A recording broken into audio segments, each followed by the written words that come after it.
9/10 of the nation, 90% of the people, 95% of the people are absolute fools.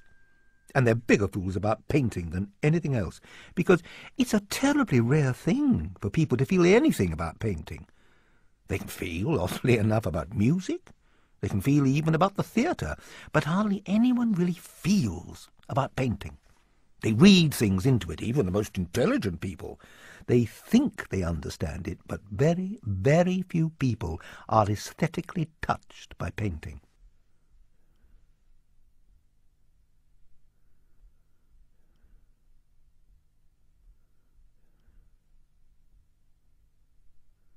I like men. Of course, male flesh attracts me. I just like men. I like the quality of their flesh. In the more recent pictures, it's pure sex. You know, I don't really like the billing and cooing of sex. I just like the sex itself. Do you think that's a homosexual thing? I suppose most couplings are violent, more or less.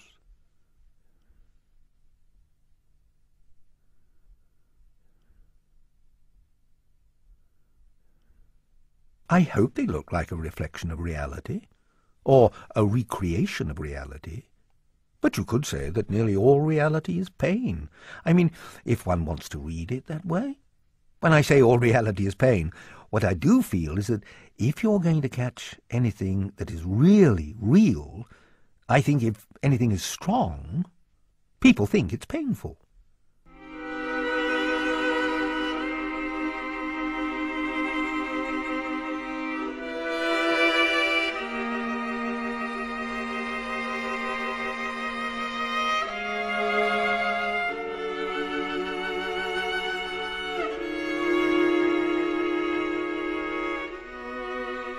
Well, of course, we are meat.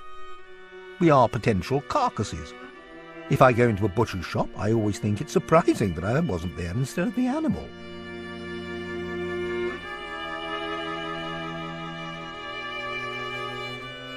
I've always been very moved by pictures about slaughterhouses and meat, and to me they belong very much to the whole thing of the crucifixion. I know for religious people, for Christians, the crucifixion has a totally different significance. But for a non-believer, it was just an act of man's behaviour, a way of behaviour to another.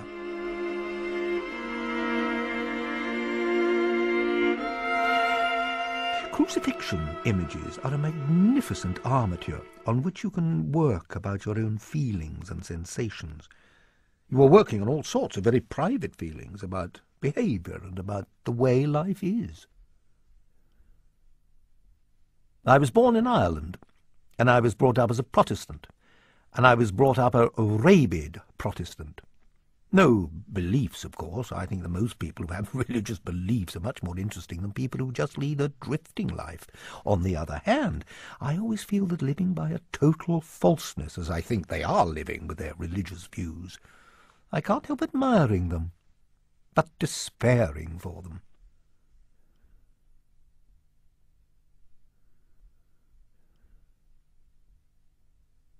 Of course one knows how very potent some of the images of Christianity have been, and how they have played very deeply on one's sensibility. And, after all, one believes in the ethics of Christianity, or a great number of them, without actually believing in the practice of the Church. I think that so far a better code of ethics for the Western world hasn't yet been found, though, of course, the religious side of it is something I can't accept.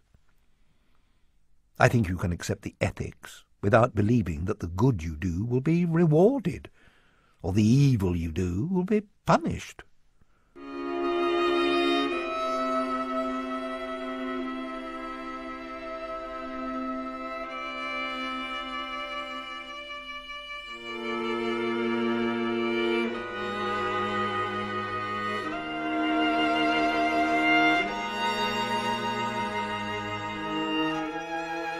I think the only thing that really keeps me going on is that I want to work.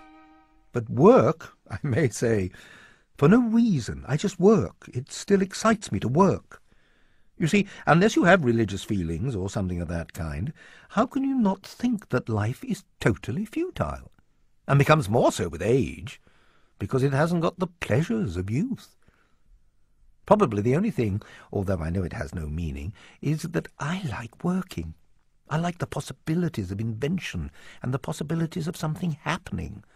Not because I think they've got any value, but because they excite me.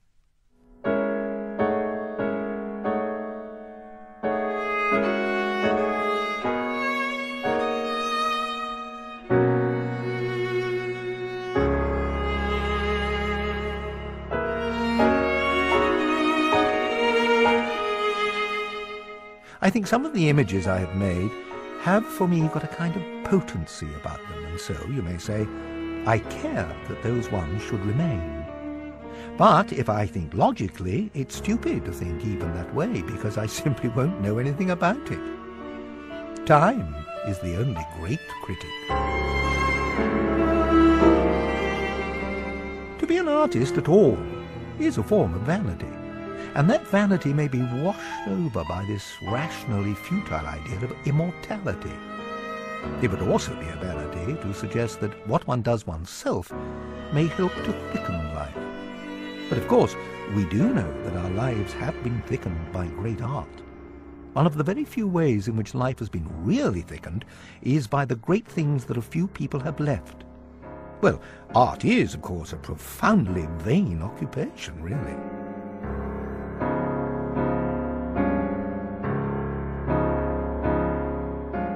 Between birth and death, it's always been the same thing, the violence of life. I always think they are images of sensation. After all, what is life but sensation? What we feel, what happens at the moment. We are born and we die, and that's it. There's nothing else. We are born and we die. But in between, we give this purposeless existence a meaning by our drives.